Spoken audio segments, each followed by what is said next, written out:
Pakistan stock exchange میں کاروباری ہفتے کے پہلے روز بروز پیش 4 دسمبر 2017 کو مارکیٹ میں تیزی کا رجحان غالب رہا۔ P S x 100 index 39 points کے اضافے کے ساتھ 40,049 پوائنٹس کی سطح پر بند ہوا۔ مارکیٹ کا آغاز منفی زون میں ہوا۔ آج کاروبار کے آغاز سے کاروبار کے اختتام تک مجموعی طور پر 335 کمپنیوں کے حصص کے بھاؤ کا کاروبار ہوا، جن میں سے 169 کمپنیوں کے حصص کے بھاؤ میں اضافہ، 146 کمپنیوں کے حصص کے بھاؤ میں کمی، جبکہ 20 کمپنیوں کے حصص کے بھاؤ میں کوئی رد و بدل واقع نہیں ہوا۔ مارکیٹ ماہرین کا کہنا ہے کہ مارکیٹ میں اتار چڑھاؤ کا سلسلہ آئندہ بھی جاری رہے گا۔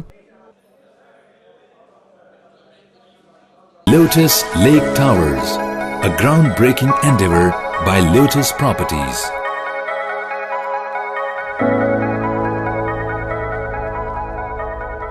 یہ ہے خبر کا جہاں اور آپ دیکھ رہے ہیں TNN TV۔